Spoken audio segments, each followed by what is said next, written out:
Jai Hind everyone, welcome back to the online class of Shriram Public School, and in today's class we are going to see The Aiding Planet, The Green Movement's Role, written by Nani Palkiwala. This story tells about the unwell planet. Meaning of ailing is unwell, something which is not in good health. And what is not in good health? The planet Earth is not in good health. And also Nani Palkiwala tells about the role of green movement that was started. The green movement, it was not a small movement like all other revolutionary movements. Unlike those, it was a big mass revolution, a mass movement. So it's written by Nani Palkiwala, and this extract has been taken from an article. The article was published in the Indian Express. So this following article was written by Nani Palkiwala and was published in the Indian Express on 24th November 1994. The issues that he raised was regarding the declining condition, the declining health of the earth continue to have relevance. It's very important. It's having that relevance even today. This article was written in 1994, but even today if you talk of the planet, it's the health is declining still. Okay, so let's read the chapter. One cannot recall any moment in the world history which has gripped the imagination of the entire human race so completely and so rapidly as the green movement which started nearly 25 years ago. तो कह रहा है कोई भी recall मतलब याद करना, कोई भी ऐसा मूवमेंट नहीं याद कर सकता पूरे वर्ल्ड की हिस्ट्री में जिसने पूरे ह्यूमन रेस को इतने अच्छे से ग्रिप किया है, पूरे ह्यूमन रेस को इतने अच्छे से इकट्ठा किया है, इतने कम्प्लीटली उतने रैपिडली जैसे ग्रीन मूवमेंट ने किया. And it was started nearly 25 years ago. बहुत सारे मोमेंट्स हुए in world history.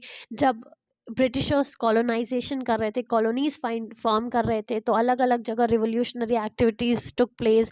They thought of democracy, they got thought of freedom. But इतना रैपिड और इतना मास मूवमेंट कभी नहीं हुआ जितना कि ये ग्रीन मूवमेंट हुआ. इन 1972 the world's first nation wide green party was founded in New Zealand. Which year it was 1972. Green party बनाई गई कहाँ पर? न्यूजीलैंड में. और तब से इस मोमेंट ने कभी पीछे पलट कर नहीं देखा. We have shifted our thought. एक होप, पहले एक होप थी, अब क्या है? अब हम लोग जो एक होप, जो एक थॉट, एक पर्सपेक्टिव, एक मैकेनिस्टिक व्यू था उससे शिफ्ट हो गए हैं और कहाँ पहुंच गए? Holistic view. मतलब जब आप किसी एक एस्पेक्ट पे नहीं, एज अ होल उसको पूरे को ट्रीट करते हैं. तो एज अ होल पूरे इकोलॉजी को, पूरे इन्वायरमेंट का व्यू लेकर जब इस वर्ल्ड को हम आगे ले जा रहे हैं, इस ग्रीन मूवमेंट को हम आगे ले जा रहे हैं, वो शिफ्ट आया है सोच में. जहाँ पर सोच पहले सिर्फ मैकेनिस्टिक थी, पहले सिर्फ हम डिफॉरेस्टेशन, अब हमने उसको वाइडर स्कोप दे दिया है. जैसे आप नेशनलिज्म की डेफिनेशन देखिए, आप चेंज होती रहती. कंजर्वेटिव्स के लिए होता है कि नेशनलिज्म मतलब डेवलपमेंट तो हो, लेकिन हमें अपने पुराने भी जो कल्चर हैं उसको प्रिजर्व करके रखना होता है.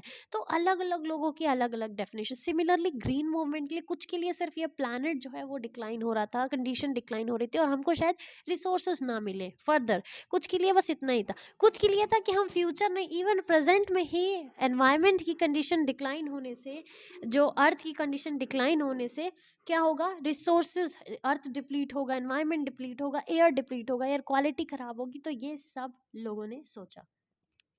It is a shift in human perception, and it was a shift in human perception as revolutionary as that introduced by COP. इतना revolutionary था कि इसको नाने पालकी वाले ने किससे कंपेयर किया? उस revolution से. एक revolutionary step आया mankind में कब?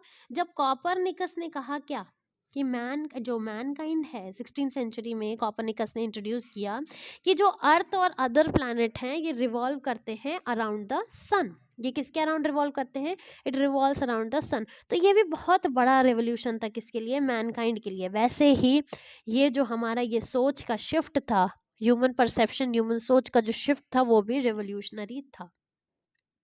आगे बढ़ते हैं. For the first time in human history there is a growing world wide consciousness. World history में पहली बार एक वर्ल्ड वाइड मतलब एक जागरूकता है. It self is a living organism. अभी कॉन्शियस हुए लोग कि अर्थ जो है, this earth is not a planet, it's a living organism. एक बड़ा सा लिविंग बीइंग है, एक enormous being of which we are just parts. It has its own metabolic needs. What do metabolism, खाना खाना पचाना। तो अर्थ के भी अपने मेटाबॉलिक नीड्स होते हैं, कुछ वाइटल प्रोसेसेस होते हैं जिसको हमें रिस्पेक्ट करना, हमें प्रिजर्व करना ज़रूरी है, क्योंकि अर्थ जो है हमें कई सारी चीज़ें सप्लाई कर रहा है।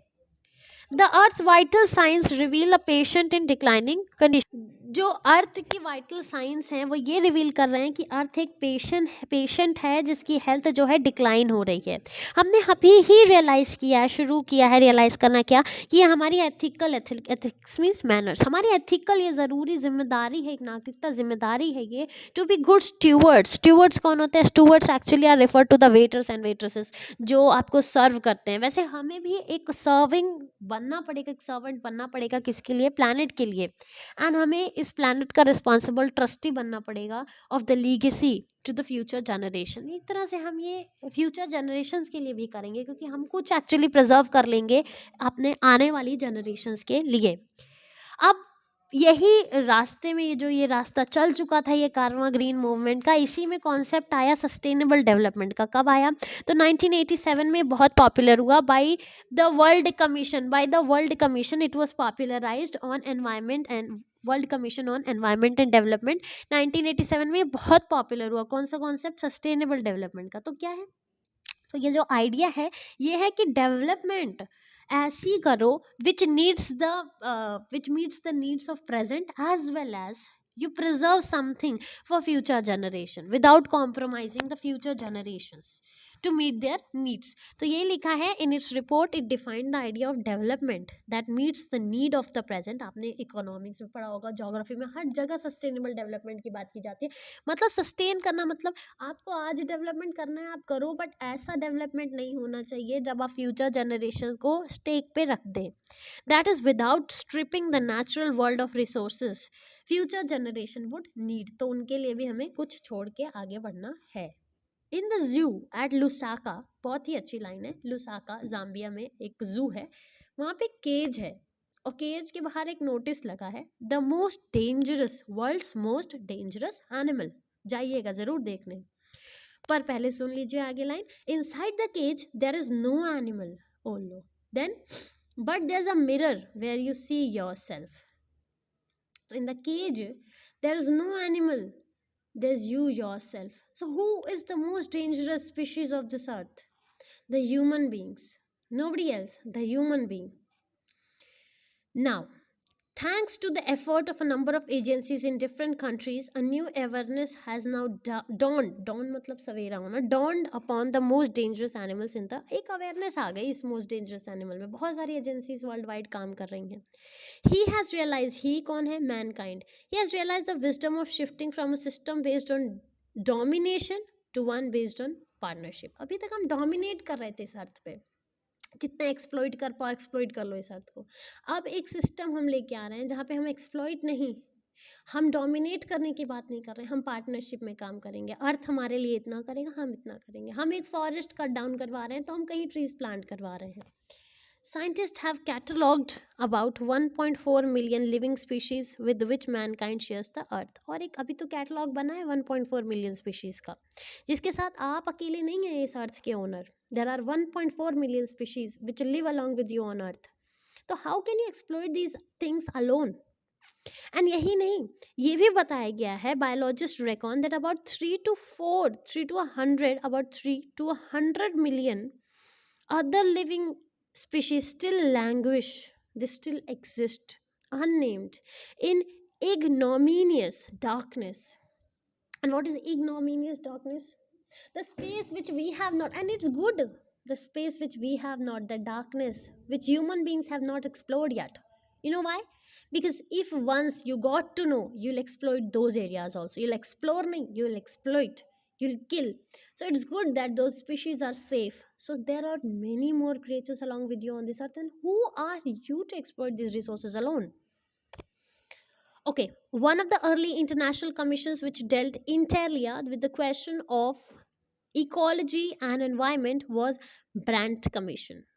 तो ये जो इंटर पार्टनरशिप है इसका क्वेश्चन पूछा एक कमीशन ने, ब्रांट कमीशन से एक इंडियन मेंबर भी थे, ML झा। तो जो पहली ब्रांट रिपोर्ट आई थी, ब्रांट कमीशन की जो पहली रिपोर्ट आई थी, trace the question, are we to leave our successors a scorched planet of advancing desert, एक स्कॉट, एक सूखा प्लानट छोड़ के जाएंगे हम अपने सक्सेसर्स के लिए, आने वाली जनरेशन के लिए, जो कि किसकी तरफ बढ़ रहा है, इट्स एडवांसिंग टुवर्ड्स डेजर्ट। इम्पावरिश्ड, इम्पावरिश्ड मतलब खत्म हुए लैंडस्केप, जहाँ पर रिसोर्सेज नहीं है, ऐसे लैंडस्केप एंड एलिंग एनवायरमेंट। तो ये क्वेश्चन के साथ आज का lecture we will finish. We have some more things, Lester R Brown की लाइंस है, फिर मिस डॉक्टर मायर की है, जेम्स पेथ की है, सबके कोट्स और लाइंस हम पढ़ेंगे, और इसके साथ हम चैप्टर जो है कल के लेक्चर में ख़त्म कर देंगे। That's all for this video. Please don't forget to make notes and write the word meanings. Will see you tomorrow in the next lecture. Thank you, have a good day.